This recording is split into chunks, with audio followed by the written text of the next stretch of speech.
ఇవన్నీ కాదు, కానీ నీవు నీతిగా యథార్థంగా భక్తి చేస్తే శ్రమలు వచ్చినా, ఇరుకులు వచ్చినా, ఇబ్బందులు వచ్చినా నా దేవుడు తన రెక్కల నీడలో నిన్ను భద్రపరచు దేవుడై ఉన్నాడు. హల్లెలూయా, హల్లెలూయా, హల్లెలూయా.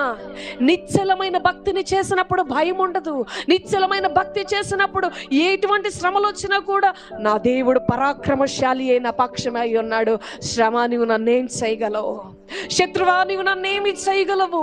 నా దేవుడు ఓటమి తప్పని రోజైన ఆఖరి క్షణములోనైనా అద్భుతము చేసిన జీవితాన్ని గెలిపించగలిగిన సమర్థుడైన దేవుడిని నేను ఆరాధిస్తూ ఉన్నాను. సేవ చచ్చిన దేవుడిని నేను ఆరాధించట్లేదని ధైర్యముగా చెప్పగలిగిన కృపను, అభిషేకమును పొందుకుని వారమైతే నిశ్చయముగా దేవుడు మనల బట్టి సంతోషించి అనేకమైన భీకర కార్యములు చేయబోతూ ఉన్నాడు. శ్రమలు ఎవరికి రావండి? అనుజనులకి శ్రమలు వస్తూ ఉన్నాయి. దేవుణ్ణి నమ్ముకున్న వారికి వస్తున్నాయి, నమ్ముకోని వారికి వస్తున్నాయి. కానీ ఈ శ్రమలో నుండి నన్ను నడిపించగలిగిన సమర్థుడు, విడిపించగలిగిన సమర్థుడు, పరాక్రమశాలి నాతో ఉన్నాడన్న నిరీక్షణ మనల్ని కృంగిపోకుండా చేసి సత్తువ కలిగిన సంఘములో మనల్ని చేర్చి ఆయన ఉన్నత ఉపదేశము చేత బలపరుస్తూ ఉంటది.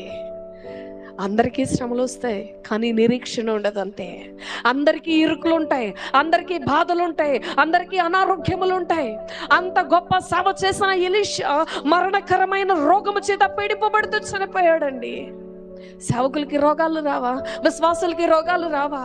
రావు అని ఎక్కడ రాయబడి ఉండలేదు. కానీ వాటన్నిటిలో కూడా ఉన్నతమైన కృపను అనుగ్రహించి దేవుడు నిలవబెట్టగలిగిన సమర్థుడు. వాటన్నిటిలో నుండి కూడా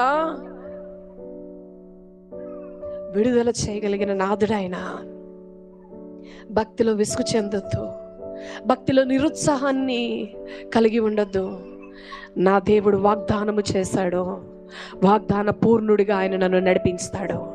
నా దేవుడు వాగ్దానము చేశాడు, ఆయనే నీ కార్యము నెరవేర్చును అని ప్రమాణపూర్వకముగా ఆయన వాగ్దానము చేశాడు. నా మార్గాలని నేను నా దేవునికి అప్పగించుకొని ఉన్నాను, నేను నా దేవుణ్ణి నమ్ముకున్నాను అన్న స్థిరమైన నిశ్చయత నీకు కలిగి ఉన్నట్లయితే నిశ్చయముగా నీ ప్రతి కార్యములోనూ ఆయన విజయాన్ని అనుగ్రహించగలిగిన సమర్థుడు. విజయాన్ని అనుగ్రహించగలిగిన సమర్థుడు ఆయన. ఎందుకు కృంగిపోతూ ఉన్నావు?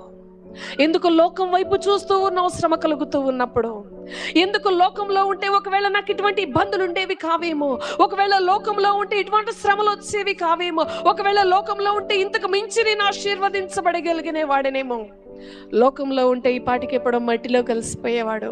నీ మీద కృప ఉన్నది కనుక దేవుడు నిన్ను రక్షించి ఈనాటికి సజీవులుగా సత్తువ కలిగిన సంఘంలో ఉన్నత ఉపదేశం